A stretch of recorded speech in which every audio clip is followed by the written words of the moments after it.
नामस्मरणाचा गोडवा. परमेश्वराचे नामस्मरण का करतात? कशासाठी करायचं असा प्रश्न आपल्याला बऱ्याचदा पडतो. आपण मनुष्यदेह घेऊन जन्माला आलो आहोत. प्रत्येक जीवाच्या ठिकाणी परमेश्वराची शक्ती आहे, पण ती सुप्तावस्थेत असते. आपण जर भगवंताचं चिंतन केलं, नामस्मरण केलं, तर मनुष्याच्या अंतरंगात असलेली ईश्वरी शक्ती जागृत होते. त्यामुळे षडरिपुवरांवर ताबा मिळवता येतो. आपल्या अंगी सत्सत विवेक बुद्धी निर्माण होते. नाम म्हणजे आपल्या अंतरंगात वावरणारी ईश्वरीय शक्ती आहे. नाम हे मूर्त व अमूर्त यांना जोडणारा दुवा असतो. प्रपंचामध्ये वावरताना भगवंतांचे सारखे विस्मरण होते.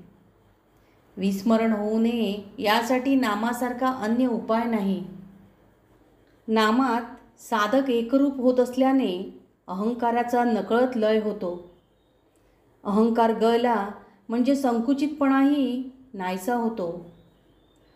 नाम जर पथ्य सांभाळून घेतले तर तो भक्त नामी परमात्म्यापेक्षाही श्रेष्ठ होतो. हे नामाचे फळ आहे. पूर्वी माणसे सकाळी झोपेतून उठल्यावर दोन्ही तळहातांचे दर्शन घेऊन कराग्रे वसते लक्ष्मी, करमध्ये सरस्वती, करमुले तू गोविंदम, प्रभाते करदर्शनम हा भगवंताचे स्मरण करणारा श्लोक म्हणत असत. आळस, कंटाळा, अहंकार दूर सारून नित्यनेमाने भगवंताचे नामस्मरण सुप्रभाती करावे व दिवसाची छान सुरुवात करावी. मनाच्या प्रसन्नतेचा अनुभव घ्यावा. त्याने दिवसभर प्रपंचात वावरताना भौतिक नकारात्मक सूचना मनापर्यंत पोहोचणार नाही आणि आपली प्रगतीची गती कुंठित होणार नाही. जर तुम्ही प्राणायाम आणि ध्यानाच्या नंतर जप केला तर जास्त चांगला परिणाम होतो. जर तुम्ही उतावीळपणाने नामस्मरण केला तर त्याचा तितकासा परिणाम होत नाही. नाम अखंड जपत राहावे. वेळ मिळेल तेव्हा नामस्मरण करावे. प्रातःकाळी, दुपारी, सायंकाळी नामस्मरणाचा सराव करावा. सवय करावी. सुखदुःख, आनंद, स्वस्थता, अस्वस्थता, चिंता अशी मनाच्या कोणत्याही अवस्थेत नामस्मरणा वाचून राहू नये. जीवनात स्थित्यंतरे येतच राहणार. सर्व दिवस सारखे राहत नाहीत. कधी यश तर कधी अपयश, सुस्थिती, दुःस्थिती अशी प्रतिकूल अनुकूल परिस्थिती येतच राहणार. तरीही नामस्मरण स्थिर ठेवावे. मोठे वैभव प्राप्त झाले, सामर्थ्य वाट्यास आले, सत्ता मिळाली, फार मोठे ऐश्वर्य भोगण्याची संधी मिळाली, तरीही नामस्मरण सोडू नये. नामस्मरणाने संकटे नाहीशी होतात, विघ्ने निवारण होतात. श्रद्धा ठेवून नामस्मरण केले तर भूतपिशाचांची पीडाही नाश पावते. अनेक दुःखे नामस्मरणाने नाहीशी होतात. नामस्मरणाने जीवाला अंतकाळी उत्तम गती मिळते. नामस्मरण करण्यासाठी वयाचे बंधन नाही. तरुणपणी, म्हातारपणी, संकटाचे प्रसंगी सदा सर्व काळ व अंतकाळी सुद्धा नामस्मरण करीत असावे. नामस्मरण केल्याने अनेक जण श्रेष्ठत्वाला जाऊन पोहोचले आहेत. नामस्मरणाची मुळेच कुरवपूर मुक्ती देणारे श्रेष्ठ बनले आहे. विचार करा, वाल्मिकीने राम राम म्हणण्याऐवजी मरा मरा असे उलटे नाम घेतले, तरीसुद्धा भगवंताने त्याचा उद्धार केला.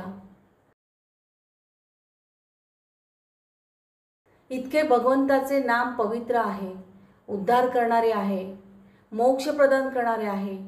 इतकेच नव्हे तर वाल्या कोळ्याचा वाल्मिकी बनवणारे आहे. हीच तर नामाची महिमा आहे.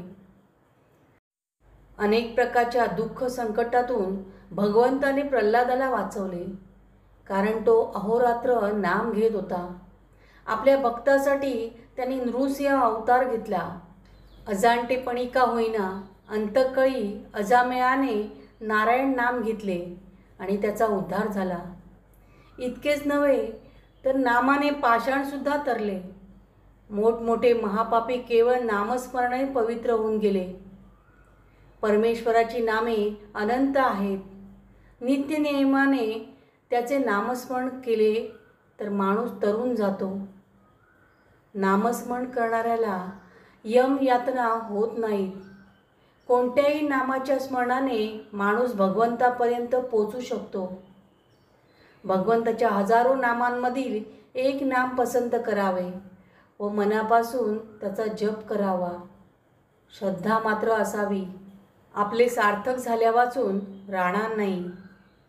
नामाचे स्मरण करीत राहिल्याने माणूस मोठा पुण्यात्मा बनून जातो. माणसाने इतर काहीच न करता फक्त आपल्या इष्टदेवतेचा किंवा गुरूंच्या नामाचा जप करावा. तेवढ्यानेही भगवंत संतुष्ट होतात आणि आपल्या भक्तांना सांभाळतात. भगवंताचे अखंड अनुसंधान साधणे हे साऱ्या परमार्थाचे मर्म आहे. इतर साधनांचे कष्ट न करता जर मनुष्य नामात रंगला तर त्याला जे साधायचे आहे ते तो साधणारच. महापापाचे मोठे डोंगर देखील रामनामाच्या जपाने नष्ट होतात. नामाचा महिमा अपरंपार आहे. कोणत्याही म्हणजे चारही वर्णाच्या माणसांना नाम घेण्याचा अधिकार आहे. पूर्ण काम म्हणजे निरीश्चय व शांत मनाने आपण भगवंताचे नामस्मरण करीत राहिलो तर परमार्थिक, प्रापंचिक तसेच व्यावहारिक संकटे येतील आणि जातील, पण त्याची बाधा साधकाला होणार नाही. माणसाला प्रत्यक्ष संकटापेक्षा त्या संकटाची भीती जास्त सतावत असते. नामस्मरण करणाऱ्या माणसाचे मन शांत आणि विवेकी असल्याने आपत्तीसमयी म्हणजे संकटसमयी तो मनाने घाबरत नाही. शांत मनाने केलेल्या नामस्मरणाने विवेक जागा होऊन मनातील संकटाची भीती नाहीशी होऊन मन खंबीर बनेल. योग्य त्यावेळी योग्य तो निर्णय घेईल. म्हणूनच साधकाने नेहमी प्रभाते मनी रामचिंतित जावा. सदा राम नामे वदा पूर्ण कामे कदा बाधिजेना पदा नित्य नेमे. मदालस्य हा सर्व सोडून द्यावा. प्रभाते मनी राम चिंतित जावा. नामस्मरणाच्या बाबतीत लहान मोठा, स्त्री पुरुष, तरुण वृद्ध, अडाणी मूर्ख असा भेदभाव नाही. नामाच्या आधाराने मूर्खातील मूर्खसुद्धा सुखाने संसारातून पार होऊ शकतो, पण त्यासाठी निरंतर नामस्मरण गरजेचे आहे. नामाचे दोन प्रकार आहेत. बाह्योपचाराने घेतलेले नाम, तत्वरूप नाम. या दोहोंचे परिणाम वेगवेगळे आहेत. तोंडाने ज्याचा उच्चार होतो म्हणजे जे बाह्योपचाराने घेतले जाते ते खरे तात्विक नाम नव्हे. खरे तात्विक नाम हे जाणून घेतले पाहिजे. नुसत्या तोंडाने किंवा माळेने केलेला जप हा निरुपयोगी आहे. हातात माळ फिरते व तोंडाने व्यावहारिक चौकशा चालू आहेत, हा जप नव्हे. अशा जपाचा काही उपयोग होत नाही. नुसत्या नामजपाने, नामोपचाराने काही उपयोग होत नाही. नुसतं तोंडाने जप करून साक्षात्कार झाल्याचे उदाहरण कुठे सापडते का? बाह्य नामोपचाराचा उपयोग एवढाच की वायफळ बडबड थांबून त्या माणसाची चित्तशुद्धी होते, त्याच्या वृत्तीत फरक पडतो. बाह्य नामोपचाराने एका विशिष्ट संस्कार मनावर होतात. इतकेच बाह्य नामाचे कार्य आहे. या पलीकडे त्या नामाचा जास्त उपयोग नाही. नासती नामे विघ्ने निवारती, नामस्मरणे पावे जेतो उत्तम पदे. असा आहे नामस्मरणाचा महिमा.